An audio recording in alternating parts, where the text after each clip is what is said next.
Hi, everyone. My name is Amy DiPlacido, and I'm the curator of exhibitions at San Jose Museum of Quilts and Textiles. Thank you so much for watching the virtual artist spotlight interview series with artist in residence Carolina Cuevas. Carolina is a Cuban-American artist currently based in the Bay Area. She received her BFA in sculpture from the Kansas City Art Institute in Missouri. Her work has been included in several group exhibitions at Miami-Dade College in Florida, the Locust Project Gallery in Miami, the International Ceramic Studio in Hungary, and the In Art Gallery virtual show. Welcome, Carolina. Thank you, Amy. I'm so happy to be here with everyone, and thank you for your interest in my work. So like Amy said, my name is Carolina Cuevas, and I'm a Cuban-American artist. So let's just jump right into it. So I got my BFA in Kansas City Art Institute for sculpture. And I'm really happy that sculpture was my background because it taught me to think three-dimensionally, which is a really important part of my work. And when I started my artwork and I really started to get into my concepts, I was interested in size. And being in the Institute, I was very close to other female artists that were making really big scale work. And I think that that was really important for me to see because as a female, it was also kind of intimidating to take up that much space. So the first piece that I made that was off the wall and really starting to take up more space and was Miles de Millas. And from there, it just kind of progressed into full room installations, which is El Bautismo de tu Alma is kind of where that started to take up the entire space. And I started to think of how I can really push myself into making bigger pieces that would kind of say the concepts that I want to express. And then what I also started to experiment with is materials and really trying to create a narrative with those materials. So for me, every material has a story and a history. And fibers specifically has a very extensive history. And I was interested in exploring that. So when I took a fibers class, I took a weaving class. I was so enthralled by how beautiful the language of weaving was. Not only in a way that you have to learn patterns and you have to learn that type of language, but what it represented afterwards. And I wanted to sort of express that in the work I was creating. So in El Bautismo de mi Alma, I was trying to cleanse the room. So there's this sort of tradition, I guess you could say, that my mom does. It's kind of not even tradition anymore. It's just something natural that you do, is that you clean a room from the back to the front, and it's supposed to just take away all your evil spirits and obviously clean the house. And when I found this room, that's how I cleaned the room to begin with. I cleaned it from the back to the front. And I made a piece sort of surrounding that, how I basically baptized this room and gave it a new life.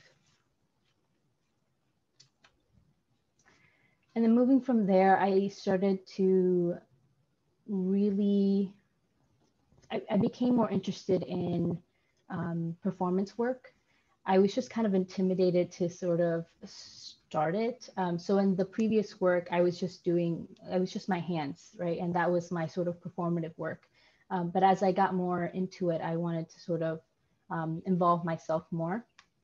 And so I created this piece called Promesas. And again, it's talking about tradition and family.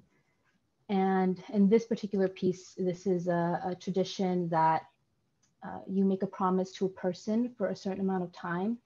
And my mom was sick and she had just gone through a surgery, and I made a promise to her for 2 years that I wouldn't cut my hair. And after the 2 years, normally this would be done in our living room. She would just cut the ends of my hair and it would be like that would be it. But because I really wanted to highlight this moment of the ending of this promesa, which was sort of kind of a heavy weight for me, we decided to go to a beach and sort of really highlight this moment. So we went to the beach in Miami that's facing the direction of Cuba. And it's a film. So there is, it's a triptych. There's three videos going at the same time. And it's basically just her brushing my hair, braiding it, and then finally cutting off the hair, and then the hair sitting on the chair at like the last moment of like it's over, it's done, the burden is gone. And then now I kind of moved into more work that incorporates nature. So I think that after promesas, I was really interested in water and nature in general, and how that worked with my work. So I made this piece. Actually, this piece has been going for almost like a year, but I made this piece on a loom, and it was like 8 yards long. And on the piece, I hand embroidered this poem called Creación. And it basically talks about the creation of Earth and how it started with water. And I just thought that the poem was really beautiful because it's very spiritual, and I have this deep connection with water. And I mean, honestly, all Cuban people have a deep connection with water because you're from the island. But yeah, and so I made it go through this progression of going through the land and then connecting back to its roots, which is the water. So this piece is called Woven, and I really enjoyed this piece because it's me sort of getting more into the community aspect of my work. I really want to start creating work that incorporates more people. And in this piece, I asked several artists to write me an anecdote or a poem about home, about displacement. And I was surprised by the reaction that I got in return. Most of these are really personal, and I was surprised by how they trusted me with this information. And when I had to make the woven pieces to go with the poems, I was kind of scared and intimidated because I wanted to make sure that I made a good piece that would respond to that. But yeah, and this piece was really interesting also because it was during the pandemic and I was with my parents, and my dad really responded to this piece in general. So he was very part of this process, especially in the one that's the welcome mat. He really enjoyed that piece, and he helped me a lot to sort of go through all these steps, which was kind of nice. So now that I'm in the residency, and I've kind of gone through all these steps, and I see what's important in my work and what I want to continue, which the most important parts, I think, are tradition, community, experimentation, and also this element of impermanence. It's something I'm starting to integrate into my work. So I like the idea of using materials that over time maybe will lose their shape or their color, or will just sort of like fall apart over time, because it really speaks to our lives and how like things are sort of fleeting, and they don't stay constant all the time.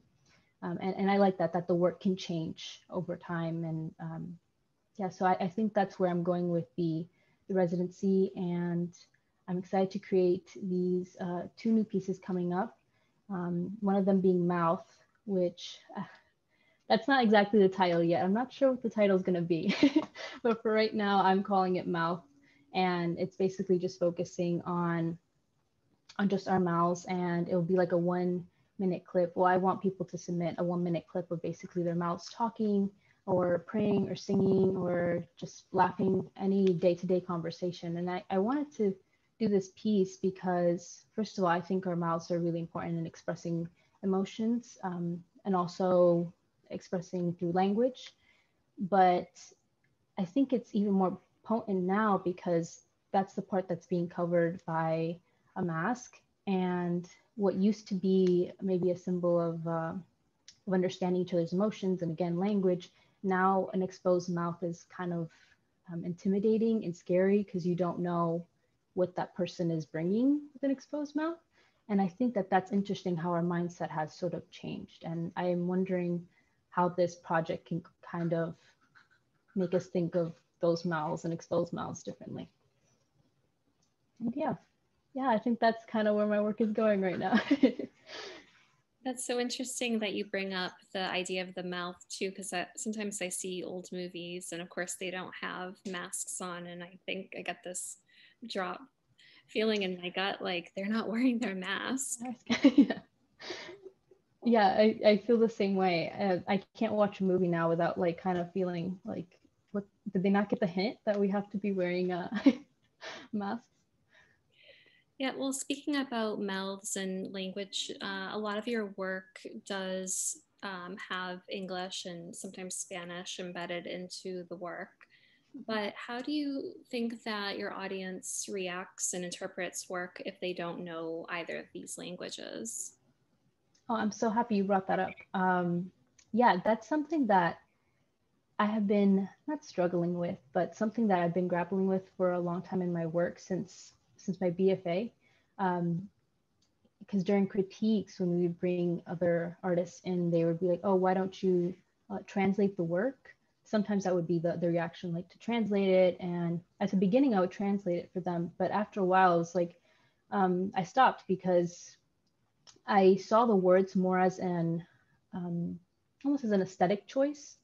And I felt like there was enough visual context that people can pick up on what it meant without these words. And really the reason why I write in Spanish, because obviously English is my first language, but the reason I speak in Spanish because a lot of these works are for my family, and it makes sense to write in Spanish because that's the language they understand. And I see Spanish as I guess like my love language, because when I think of Spanish, I think of them. And so it just makes sense that I would write in Spanish. Yeah.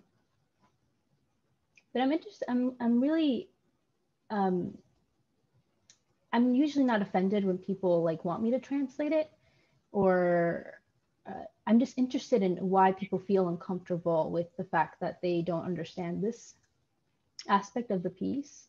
Because there's so many other artists that also do the same thing. And I wonder, and it never makes me uncomfortable, right? Not knowing that language. And I wonder why other people do feel uncomfortable when they see that they don't understand that piece. But yeah, I guess I brought it up too because I sometimes feel like your personality is almost accentuated once you leave a place. So maybe once you left Miami and had to, you know, defend maybe who you are a little bit more at the Kansas City Art Institute, you almost become more of American Cuban person than you would in Miami in some way, and you almost feel like you need to represent an entire culture too, and there's a lot of pressure that comes with that too. But it can also be a time to really celebrate your background too. You just summed it up perfectly. That's exactly how it felt. Yeah, it was a lot of pressure, I think, but I think that was really good for me because it really connected me to my culture. That I felt like when I was in Jersey and then I went to Miami, I realized how disconnected I was to this whole other part of me and of my family. And so being in Miami for so long, like you said, and then moving to a place that was not Spanish speaking for the most part, it was, I felt like I was okay. I really got to represent the Cuban culture, the Hispanic or Latino culture as much as possible. And yeah, I think that was good for like my growth and sort of balancing these two parts of me, because I'm also American, and so that these two worlds sort of like to collide. So you talk about your background as a Cuban American. Have you ever had a chance to go to Cuba? Yeah, so we had family there for a long time before they were able to come to the States. So the last time I visited, I think I was 11 or 12. So it's been a while, but I think I went 5 to 6 times.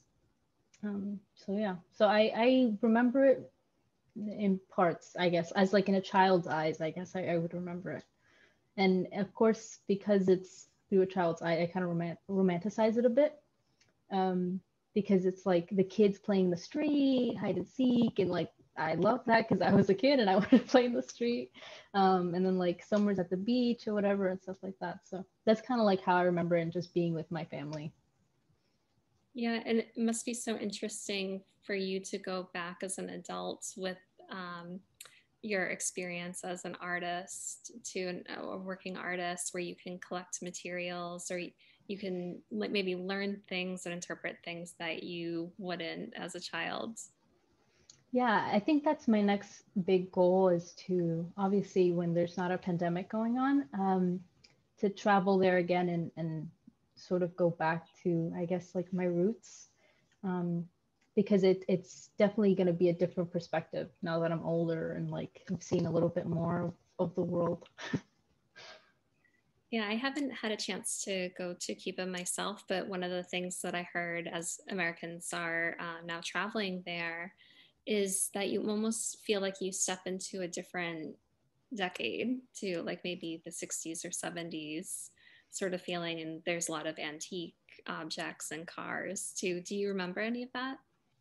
Yeah, that was definitely something that even as a kid struck me, because I mean, being born here and stuff, you're used to things moving, technology moving very quickly. And over there, it just felt like everything was sort of stopped.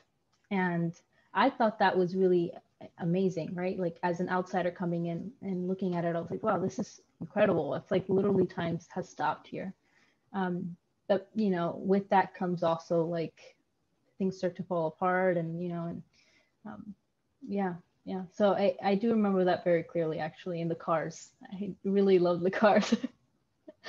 I guess I bring that up too because when I look at your work, it has it's steeped in traditions that haven't changed, like a lot of the textile mediums, weaving, embroidery, just cloth in general. It doesn't really change decade to decade, and so it feels like maybe it could be an older textile.